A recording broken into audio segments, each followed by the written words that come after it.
Superman. And ito, Super Friend. You got me. At my amnesia girl. Mabaho?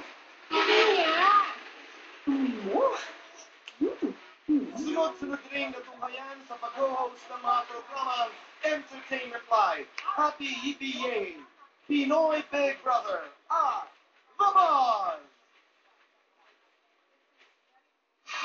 Kaibigan, Tony Gonzaga. Welcome to Manila. Magandang gabi, Tony. Magandang gabi sa ating mga kapamilyang nanonood ngayong gabi. Napakaganda ng iyong kasuotan. Pinaghandaan ko dito, Nagpililing ka. boy. Siyempre, kasi hindi galing ako sa isang ball sa Shangri-La. So, sabi ko, it's my first time to guest here in Bandila. Ituloy-tuloy ko na. At saka meron yung secret yung gown na yan. Ay, may mga pasabog to sa side. Okay. Okay, bibigyan ko lang kayo ng konting patikim. Oh, ayun na yun. Hindi na makakaulit yun. Patikim lang naman. Okay. Pareho tayo night people, ikaw night person. Mas buhay na buhay tayo pag ganitong mga Sabi namin ni Tony, huwag lamang umaga katulad ni Karen Dazzler para sa Head Start. Ay, Head Start ako dito, boy. Kinaya ko. You were joking. Nag-Head Start ako kahit Live? Yes, live. Pinakanta nga niya ako eh. Anong kinanta mo doon? Can't help myself. Buti na lang I was Just a few able. lines? I don't know the song. Oh my goodness. Okay, go ahead. I can't help myself from falling in love with somebody like you. Oh. Galing. Pag gabi maiksi, pag umaga, full version. Okay, alright. Alam mo, Tony, sasabihin ko sa Celestine, you're called the multimedia star. You know, you do television, movies, recording, endorsement, and concerts. I-rank mo nga, mula sa number one being the most important. Alam mo, Tito Boy, that is so hard to answer.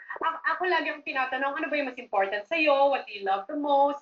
Pero kasi, given the opportunity and all these blessings na dumarating na I can do hosting, at the same time I can do singing and then act on the side, parang ang hirap i-rank eh, kasi you're doing everything at the same time and you're given all these opportunities. So hindi ko alam talaga kung ano yung una, ano yung pangalawa. Pero alam na alam ko sa puso ko na ang unang-una ko ng pangarap ko na yung singer. Sinabi ko yung Prince Karen yung guest host director. So gusto ko lang talaga maging singer and then eventually hosting came and then offer some money. So kaya hindi ko alam kung Actually, that question is very, very difficult. Hindi ko alam kung bakit yung tinatanong parati. Pero maganda kasi pakinggan eh. Yes. Who are you first? Di ba? Pero naiintindihan ko na napakahirap sagutin. But anyway, how are you handling your faith? I handle it with care. I handle it with care. Hindi dito boy, but I honestly, I think it takes a lot of humility to handle something this big.